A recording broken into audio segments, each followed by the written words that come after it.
It's 1990 and Sega's new Genesis is the most advanced console on the market, yet it's getting crushed by Nintendo's old tech and the most recognizable video game character in the world, Mario.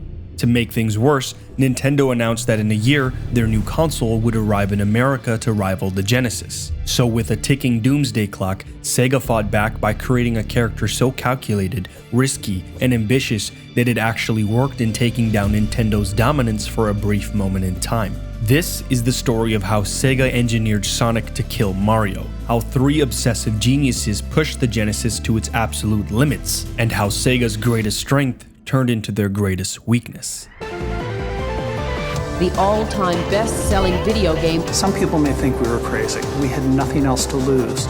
You've had your fun, now it's my turn! Oh no! What Nintendo? To understand how desperate Sega really was, we have to set the scene in early 1986. Sega released their first console, the Master System, to compete with Nintendo's NES. But here was the issue. Nintendo had locked major game developers into exclusive contracts, leaving Sega to use small studios or make games themselves. Sega's answer to Mario was their first mascot attempt, Alex Kidd. When that failed, they tried to out-engineer the problem. They launched the 16-bit Genesis in 1989, superior in every way to the 8-bit NES. Yet nobody cared. Nintendo still controlled 90% of the market. So in April 1990, Sega started an impossible mission. But creating a mascot to compete with Mario wasn't a one-dimensional problem. It was four impossible problems stacked on top of each other. We first had Nintendo's stranglehold on the market.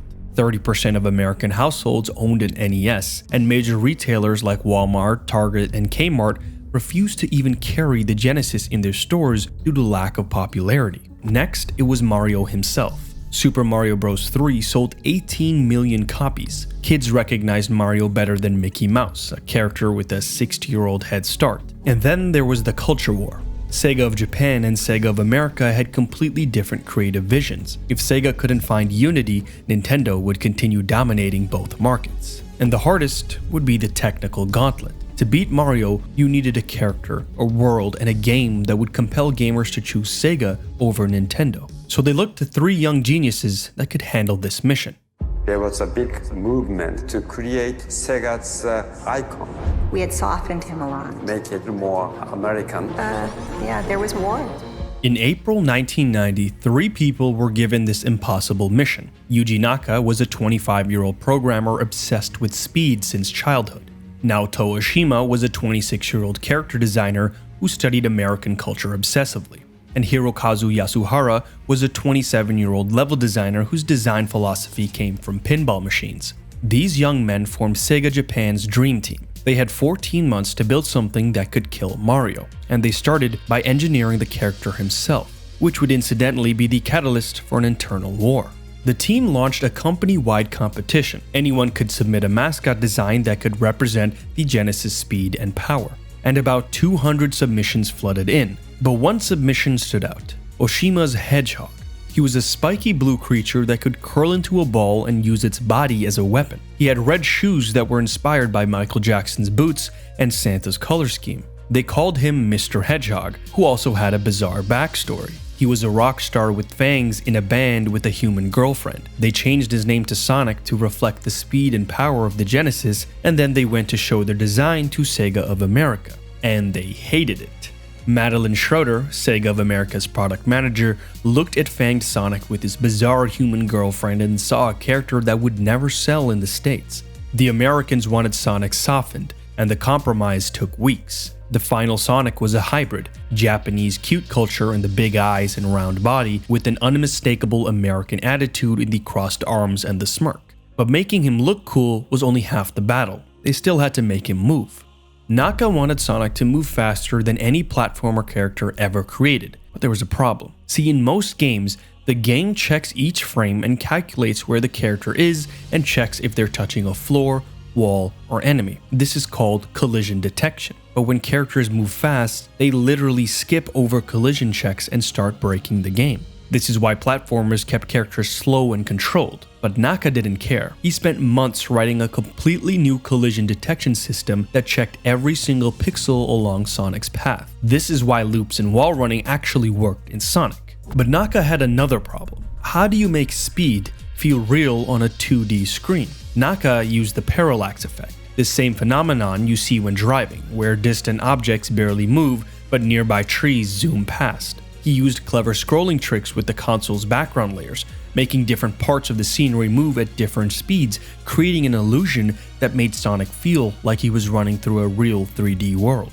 While Naka was performing technical miracles, Yasuhara was designing levels that were completely different from Mario. Traditional platformers like Mario were about careful, precise control. Yasuhara flipped this. Sonic levels were designed for momentum and controlled chaos. You'd blast through areas bouncing off springs and curves like a pinball, never quite sure what was coming next. This created what Yasuhara called the fear and relief cycle. And while all this was happening, Oshima was creating the visual style. In the 1980s, CGI had a distinctive look. Smooth surfaces, geometric shapes, checkered patterns, and vibrant neon colors. Oshima replicated that CGI aesthetic with pixel art. The palm trees in Green Hill Zone were geometric cylinders with spherical tops. The checkered patterns everywhere were referencing CGI demo reels. Sonic looked like the future of gaming, while Mario still looked like a cartoon from the 50s. And to top it off, Sega realized most games at the time had simple bleeps and bloops for music, but they wanted Sonic's music to sound like real songs, so they hired Masato Nakamura, the bassist for one of Japan's biggest pop bands at the time.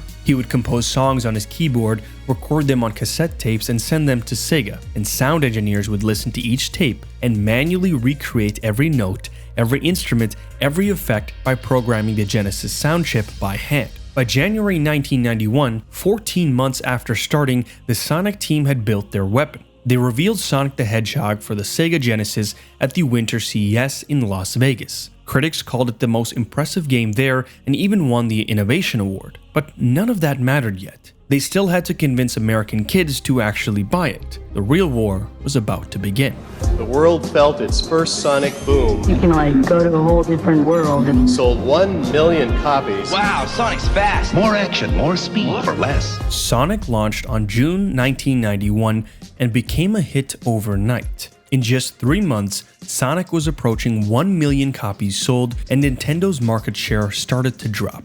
Not collapse, but for the first time since 1985, Nintendo wasn't untouchable. But their response came fast. Just 2 months later, in August 91, Nintendo launched the Super NES in North America, bundled with Super Mario World, and Mario got a major upgrade with more colors, better animation, and Yoshi. But the CEO of Sega America, Tom Kalinske, saw a new opportunity to strike Nintendo. 3 months after the launch, Tom stood in front of Sega Japan's board of directors with a daring proposal. Take Sonic, the game that was selling like crazy, and give it away for free. Bundle it with every console for the holiday season. The Japanese board was stunned, but they trusted Tom's instinct and decades of experience. The bundle strategy went live that fall, and what happened next, nobody expected. By 1992, Sega had captured 65% of the 16-bit console market in the United States. Nintendo had lost market majority for the first time in history. This was the original console war. But Nintendo had an answer to Sonic's speed. If Mario couldn't run as fast as Sonic on foot, they'd put him in a car. September 1992, Super Mario Kart launched for the Super Nintendo. The game would go on to sell over 8 million copies and spawn one of Nintendo's most successful franchises. But Sonic wasn't done. 2 months later, in November 92, Sonic the Hedgehog 2 launched. The team introduced Tails, or two-tailed fox who could fly. They added two-player mode. They tripled down on speed. Sonic 2 sold 500,000 units in its first 5 days. By 93, the Sonic marketing machine was in full force. McDonald's Happy Meals featured Sonic figurines. SpaghettiOs put his face on pasta. He appeared on The Simpsons. He got his own comic book series, 2 different animated TV shows. And Sonic became the first video game character ever featured as a balloon in the Macy's parade. The Sonic team wasn't satisfied. They wanted to push the Genesis even further. February 1994, Sonic the Hedgehog 3 launched. The maps were 3 times larger than Sonic 2. The team also wanted to introduce Knuckles, a red echidna with dreadlocks inspired by Jamaican culture. But development had been so ambitious, they couldn't fit everything on one cartridge, so they split the game into 2. 7 months later, in October of '94, Sonic and Knuckles launched with revolutionary lock-on technology. You could physically attach the Sonic and Knuckles cartridge to the top of Sonic 3, creating one massive combined game. Sonic 3 and Knuckles sold 4 million copies worldwide. But while Sega was perfecting Sonic on the Genesis, the entire gaming industry was about to shift underneath them, and the weapon they'd built to kill Mario would be put to the ultimate test. This was the very first roadblock Sonic had faced. Nintendo just had everything. This is no game, this is a multi-billion-dollar gamble. And there are going to be casualties soon. In the events that followed, Sega would face the hardest decision in the company's history. See, while the Sonic vs. Mario war was happening, the gaming world was moving from 2D to 3D, and every console maker on Earth was in a race to figure it out first. Nintendo put all their attention into 3D, and in 1996, Nintendo launched the Nintendo 64 with Super Mario 64. The game sold 12 million copies and became the blueprint for every 3D platformer that followed. And here's some brutal irony. Sega's rise and dominance was built on speed, yet their greatest strength would turn out to be their greatest weakness. Sega had optimized Sonic so perfectly for 2D warfare that they couldn't adapt their weapon when the battlefield became 3D. They rushed to get Sonic into 3D on their new console, the Saturn, which launched in '95. Sonic Extreme, the most ambitious attempt with multiple engine rewrites and developers overworking themselves, eventually got cancelled after missing multiple deadlines. Sonic Blast actually released, but it looked outdated and handled poorly. Sonic R, a racing game, couldn't capture what made Sonic special. Meanwhile, Nintendo and Mario kept winning. Mario Kart 64 with 10 million copies sold, GoldenEye with 8 million, The Legend of Zelda with over 7 million. Since Sega's Saturn was so difficult to develop for, game studios stopped making games for it and moved over to work on Sony's new PlayStation that used CDs, which allowed for much bigger games. Sega and Sonic's market majority was gone. The company had 600 million in losses from the Saturn's failure, years of expensive ad campaigns, and failed game projects. But in 1998, Sega and Sonic made one final 3D attempt. They began development on the Dreamcast console, and more importantly, a true attempt at bringing Sonic into the 3D world. Sonic Adventure launched with the Dreamcast on September 9th, 1999. 6 playable characters with massive scope, and for the first time, Sonic's speed actually worked in 3 dimensions. Critics praised it as the Sonic game they've been waiting for. For a brief, hopeful moment, it looked like Sega might pull off another miracle. But the math was already working against them. Since it took 5 years for Sega to figure out 3D Sonic, Mario 64 had already sold millions of copies and redefined 3D gaming. PlayStation had captured over 100 million console owners, and Sega had burned through 600 million in losses. And now Sony also just announced the PlayStation 2. Sega had 2 choices: keep making hardware and try to compete with these new titans, or exit hardware entirely and become a software-only company that just makes games. But you see, Sega had defined itself by its hardware, its roots in traditional arcade games to keep soldiers entertained. The Genesis, Saturn, Dreamcast. Becoming a software-only company meant admitting defeat in the war they'd started. It meant Sonic, the character engineered specifically to sell Sega consoles and kill Mario, would now run on rival platforms. Well, in January 2001, Sega announced that they would discontinue all hardware production and focus solely on software development. After 14 months of engineering perfection, 4 years of market dominance, and a decade of fighting, Sega had lost the console war. But something good did come from all this. Sega spent $1 billion and 10 years engineering the perfect weapon to kill Mario. They won the battle, but lost the war. But in failing, they accidentally did something better. They freed Sonic. The blood, sweat, and tears that Naka, Oshima, and Yasuhara poured into Sonic will allow this creation to outlive their creators, which is the ultimate creative reward. Sonic became the first video game mascot to truly transcend platforms. Mario stayed Nintendo's exclusive weapon, and that's Nintendo's strength. But Sonic learned to run everywhere. I got my brothers and my fam standing next to me. I'll go to war for what I love, and it's my destiny. I know we heard it all before, but let me give it to you straight. When you're back against the wall, you just step up to the plate. Go insane, ayy, since I live